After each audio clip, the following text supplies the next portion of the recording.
네, 광고선의 출발새 아침 4부 시작합니다. 코로나19 3차 유행 좀처럼 잡히지 않고 있죠. 백신 접종은 가속도가 붙고 있습니다. 자, 그런데 백신 접종 후에 지금 사망 사례가 2건이 나왔습니다. 정부는 접종과 혹시 연관이 있는지 조사를 벌였고요. 자, 그런데 이 와중에 불안을 조장하는 백신 관련 가짜 뉴스가 기승을 부리고 있습니다. 또 백신 접종 새치기 이런 얘기도 들리고요. 자, 윤은숙 기자와 함께 코로나19 소식 좀 정리해 보겠습니다. 윤 기자 안녕하십니까? 네, 안녕하세요. 예. 자, 지금 어떻습니까? 코로나 신규 확진자 수 계속 한 300명대인가요? 지금도? 네, 3차 대유행의 기세가 아직 잡히지는 않고 있습니다. 예. 예, 오늘 기준으로 자료는 발표되기 전이긴 한데요. 예. 지금 추세를 볼 때 0시 기준으로 곧 발표될 신규 확진자가 예. 또 400명 안팎이 될 것으로 보입니다. 예. 어제 기준으로 보면 코로나19 신규 확진자가 444명입니다. 그래서 예. 3월 들어 처음으로 400명대를 보였는데요. 예. 이게 경기 동두천시에서 외국인 대상으로 진행했던 코로나19 선제검사에서 15명이 늘었고 이게 이틀간 96명 확진자가 나온 게 영향을 줬습니다. 예. 네, 동두천시가 현재 지역에 등록된 외국인 거주자 3,900여 명 대상으로 전수검사 진행 중인데요. 확진자가 계속 확인이 되고 있는데 감염 경로는 아직 확인이 되지 않아서 추가 확산에 대한 우려도 큰 상황입니다. 확진자 대부분이 한국어 구사가 어려운 외국인이어서 기초적인 역학조사에도 시간이 걸리고 있습니다. 아, 그렇군요. 자, 그러면 이런 집단 발병 사례도 있지만은 또 산발적인 감염도 계속 이어지고 있죠.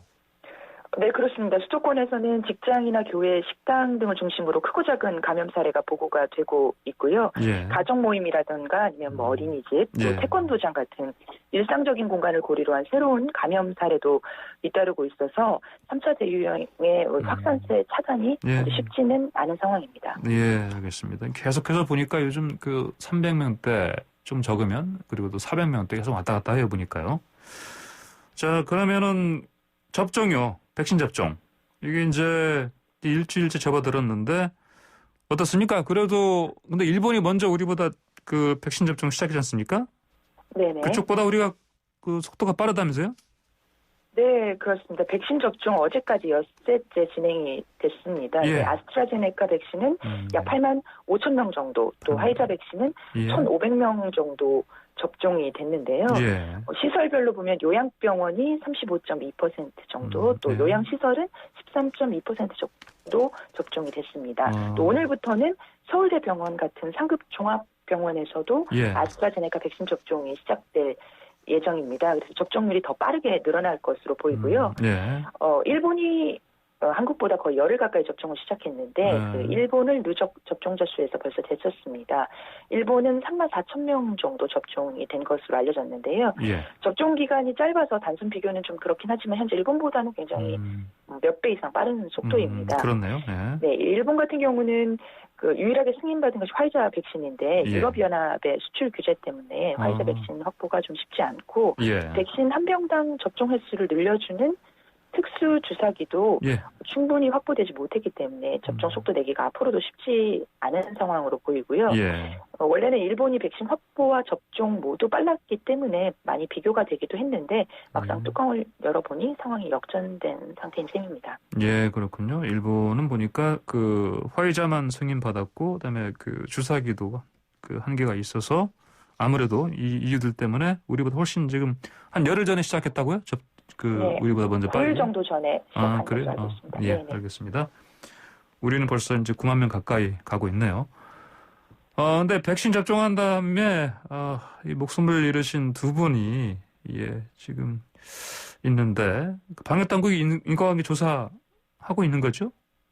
네, 경기도 고양과 평택에서 각각 백신 접종 후에 사망 사례가 한 건씩 모두 2건이 신고가 됐는데요. 요양병원에 입원 중인 50대, 60대 남성 환자입니다. 사실 표현이 좀 조심스러운데 우선 말씀드릴 것은 백신 접종 후 사망이 백신으로 인한 사망과 동일하는 것은 아니라는 점이고요. 또 현재 방역당국이 사망과 백신 접종 간의 인과관계, 연관성을 조사하고 있다는 점 말씀드립니다. 고양시 요양병원에서 숨진 남성 환자의 경우에는 아스트라제네카 백신을 접종을 한 50대 남성인데요. 예. 심장 발작과 호흡 곤란을 일으켜서 응급처치를 받았다가 그래서 회복이 됐다가 예. 하루 뒤에 다시 또? 심장 문제로 다시 사망을 했고요. 그래요. 그리고 경기도 평택 요양병원에서 지난달 27일에 아스트라제네카 백신 맞았던 60대 남성의 경우에는 접종 다음 날 고열 같은 증상을 보인 뒤에 역시 호전됐다가 폐렴 등의 증상이 나타나서 예. 사망한 것으로 확인이 됐습니다. 유족의 요청으로 예. 상세한 정보는 공개되지 않은 상태인데 네네. 기저질환을 갖고 있었던 분도 있고 또 다른 질환 병력이 있었던 분도 있는 것으로 알려지고 있습니다. 네, 그렇군요. 그 정은경 질병관리청장이 어제 급히 브리핑 자청했죠? 이거 관련해서? 네, 그렇습니다. 투명하게 정보를 공개해서 백신에 예. 대한 과도한 불안감이 확산하는 걸 미연에 방지하기 위한 것으로 풀이되는데요. 예, 정 청장은 역학조사와 의무기록 조사 등을 통해서 백신 접종과 사망 간의 연관성을 조사하고 또 그 조사 결과를 투명하게 공개하겠다 이렇게 밝혔습니다. 예. 그리고 또 조사가 진행 중인 만큼 백신 접종이 사망 원인이라고 단정하거나 단정적으로 말하기 어렵다는 점은 분명히 말하기도 했고요. 예. 세계 각국에서 접종 후에 기저질환 등으로 사망자가 다수 보고됐지만 백신 접종으로 인한 사망 사례는 확인된 것이 아직 없다 이렇게 덧붙이면서 지나친 불안감으로 백신 접종을 기피하는 것은 금물이라면서 예. 접종 대상자들의 경우에는 주의사항을 지키면서 순서대로 접종을 받아달라고 이렇게 강조를 했습니다. 예. 그리고 많은 의료인들도 같은 의견을 내놨습니다. 그래요? 예. 네, 대한 예방의학회 코로나19 대책위원장으로 활동 중인 김호란 교수를 어제 YTN 방송에서 저희가 직접 인터뷰를 했는데요. 예. 백신 접종이 한국은 좀 늦게 시작됐고 이미 전 세계적으로는 2억 4천만 회 정도 접종이 진행이 됐다. 그래서 백신 접종 이후에 다양한 이상 반응에 대한 보고 자료가 쌓여 있는데 예. 그중에서도 백신 관련 사망건이 확인된 것은 아직 없다고 이렇게 설명을 했습니다. 그리고 특히 한국과 비슷하게 화이자와 아스트라제네카 백신을 주로 예방접종했던 영국의 사례를 참고할 만한데 예. 영국 같은 경우도 10만 명당 2명 내지 3명 정도 접종 후 사망 사례가 있었지만 백신 때문에 사망했다. 백신 접종과 연관성이 밝혀진 경우는 없다는 게 예. 기 교수의 설명입니다. 예. 기억하시겠지만 지난해 가을에 독감 백신 예방접종 때도 비슷한 논란이 있었는데요. 예.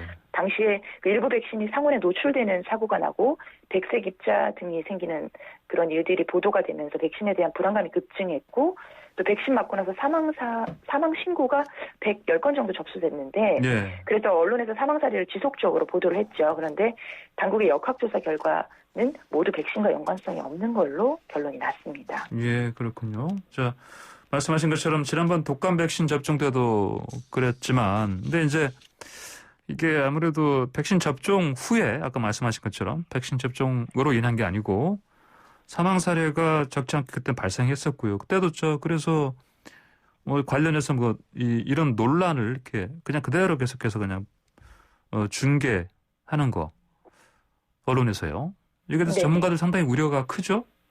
네, 백신 접종과 동시에 이상 반응에 대한 중계가 이루어지고 있는데 우려를 받고 있는 대목입니다. 아직 예. 인과관계도 입증이 안 됐는데 이상 반응을 중계하듯이 기사화하고 일부 언론에서 속보로 이렇게 알리는 것에 대해서 전문가들은 굉장히 우려를 표명을 하면서 독감 백신 접종 때도 이런 실시간 속보로 사망 사례 보도하고 숫자 따라가면서 계속 보도한 게 실제로 백신 접종의 차질을 빚는 데 영향을 줬다고 꼬집고 있는 상황입니다. 그래요. 그 의료계 전문가들이 이거 가만두면 안 되겠다 싶어서 실제 행동하고 나섰다 이런 얘기 들리던데?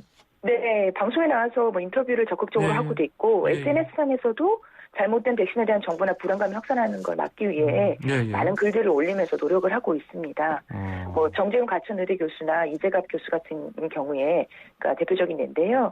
정 교수 같은 경우에는 코로나19 백신 우선 접종이 이루어지는 요양병원이나 요양원 같은 경우는 대부분의 입원자들이 기저질환이 있거나 삶의 마지막을 보내는 곳이기 때문에 이런 곳에서 일어나는 접종 후 사망은 백신으로 인한 부작용이 아닌 가능성이 높다. 그래서 언론이 신중하게 접근해야 한다고 지적을 하기도 했고요. 이재갑 교수 같은 경우도 인과관계가 분명치 않은 백신 이상 반응에 대한 보도에 선정적인 제목을 다는 언론의 행태를 좀 강하게 꼬집기도 했습니다. 전반적으로 종합을 해보면 이상 반응 현상 보도가 필요는 하지만 숫자를 계속 보도하게 되면 실제로 현재 이 백신 접종으로 인한 효과는 가려지고 예. 이상 반응만 크게 두드러지게 되면 맞을까 말까 이게 고민하는 분들도 계신데 이런 예. 분들한테 큰 영향을 줄 수 있고 이렇게 불안감이 퍼져서 백신 접종률이 떨어지면 접종 일정에 차질이 빚어지고 예. 또 11월까지 집단 면역을 이루는 것이 목표인데 이런 목표를 이루지 못해서 일상으로 돌아가는 게 어려워진다. 그래서 전문가들이 이런 우려를 적극적으로 표명을 하고 있습니다. 그렇군요. 자, 이것도 있고 또 그 가짜 뉴스 있지 않습니까? 뭐 백신 맞으면 어떻게 된다더라. 이런 뉴스도 지금 기승을 부리고 있다. 이렇게 들었습니다. 네. 예. 뭐 유튜브 영상이라던가 아니면 채팅창에서도 뭐 이런 메시지들 뭐 한 번쯤은 받아 보셨을 것 같아요. 가짜 뉴스 내용 뭐 백신이 치매를 유발한다. 뭐 백신을 통해 DNA를 조작하거나 뇌를 조정한다. 예. 뭐 백신 맞으면 사지마비 온다. 뭐 심지어 백신 맞은 사람 좀비처럼 변한다. 이런 이야기들 온라인이나 메신저 통해 떠도는 소문들이 많은데요. 모두 예. 과학적인 근거가 없는 가짜 뉴스입니다. 근데 예. 황당한데 믿는 분들도 있어서 그래요. 또 같은 자신들이 속한 커뮤니티 안에서 계속 퍼나르고 있는 상황인데요. 그래요. 예. 네, 또 문제는 좀 요즘 또 정교한 형태로 마치 실제 언론 기사나 방송 뉴스처럼 꾸며진 허위 조작 정보, 가짜 뉴스가 많아서 예. 이런 폐해가 크게 우려되고 있는 상황입니다. 뭐 예방 접종 거부하면 긴급 체포된다는 내용 이런 것도 많이 퍼졌었는데요. 이게 예. 언론사 사칭한 조작된 정보로 확인이 됐고 아스트라제네카 백신이 65세 이상 효능이 8% 불과하다는 내용도 많이 퍼졌는데 예. 이게 외국 오보를 그대로 인용한 사례라. 라고 이렇게 정부가 직접 설명을 하기도 했습니다. 8%요? 네네. 영자가 빠진 거 잘못 읽은 것 같은데 보니까. 그렇죠? 예. 대통령과 국무총리가 이게 아예 직접 가짜뉴스에 대한 위험을 지적하고 우려를 표명을 하기도 했고요. 예. 가짜뉴스로 인한 피해가 심각하기 때문에 아예 국민 제보 시스템이라는 걸 새로 만들기도 했습니다. 네네. 예. 방송통신위원회 홈페이지에 뭐 게시판을 만들어서 누구나 익명으로 제보할 수 있게 했고요. 또 질병관리청 같은 전문기관이 이런 익명으로 제보된 내용이 올라오면 사실관계를 확인한 뒤에 가짜뉴스를 판명하고 또 이렇게 떠도는 커뮤니티나 뭐 유튜브 등에도 삭제 요청을 하는 걸로 진행을 하기도 했고 각시도 경찰청에서도 전담 요원을 배치해서 온라인상에 떠도는 가짜 뉴스를 집중 단속하고 있습니다. 예, 그렇군요. 뭐 이게 사실 뭐 이런 가짜 뉴스는 아닌데 한때 뭐 그냥 뭐 이게 사실 백신 코로나 상황에서 심각한 상황에서 이런 유머까지 나오는 거 좀 그렇긴 하지만 뭐 그런 얘기도 있었죠. 이 백신이란 게 원래 영어인데 이걸 뭐 하얀 신발 그런 얘기도 있긴 했었는데 이 정도야 뭐 웃어넘길 수 있는 건데 그렇죠. 이런 가짜 뉴스를 정교하게 만들어서 퍼나르는 이런 상황 이 가만 놔두면 안 되겠죠. 이거는 예. 자 그리고 자 오늘 더 좀 들어봐야겠는데 알아봐야겠는데 시간이 좀 다 돼가지고요. 오늘 여기서 마무리하겠습니다. 말씀 잘 들었습니다. 감사합니다. 네, 감사합니다. 네, 지금까지 더더뉴스 YTN 윤현숙 기자였습니다.